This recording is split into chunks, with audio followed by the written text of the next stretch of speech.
বিফেপ দলৰ পজিশ্যনটো বিটিচি হিচাপে 1 নম্বৰত আছে, সেকেণ্ডত বিজেপি আছে, 3 নম্বৰত ইউপিপিএল। ইহঁতে একটাও জিকিব না নাই মোৰ ডাউট আছে, 0 হ'ব পাৰে ইউপিপিএলৰ লিডাৰবিলাক যিমানেই যেনে নকওক কিয় ইউপিপিএলৰ পজিশ্যন খুব বেয়া। আজিৰ দিনত ইউপিপিএল দল এৰি পেলাই অহাটো হিচাপ কৰি আপুনি শেষ কৰিব নোৱাৰে। কথা হয়তো অঞ্জলি টেইমাৰী নতুন দল খোলাৰ ক্ষেত্ৰত আমাৰ বিফেপ দলৰ পৰা আমাৰ ক'ব লগা একো নাই, চবৰে অধিকাৰ আছে দল খোলা বা কিবা সংগঠন খোলা। ইহঁতৰ কিবা উদ্দেশ্য আছে, যিটো উদ্দেশ্য ইহঁতে পূৰণ কৰিব পৰা নাই ইউপিপিএলৰ লগত থাকি পেলাই।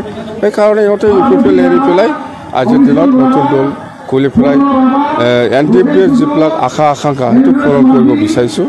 বাস পলিটিক্যালি কথা বিফেপৰ একো ক্ষতি নহয়, বিফেপৰ একো ক্ষতি নহয়, ক্ষতি ইউপিপিএলৰ আছে, যিহেতু ইহঁতে ইউপিপিএলে কৰিছিল আগত আমাৰ কথা হয়তো। আৰু বাকী বাছ হৈছে এইবিলাক কথা প্ৰমোদ বড়োৰ কথা।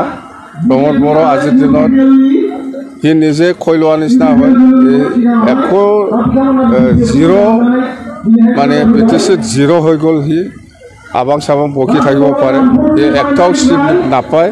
প্ৰমোদ বড়ো ৰাইজৰ কাৰণে কাম কৰা নাই, সি নিজৰ পকেটৰ কাৰণেহে কাম কৰি আছে।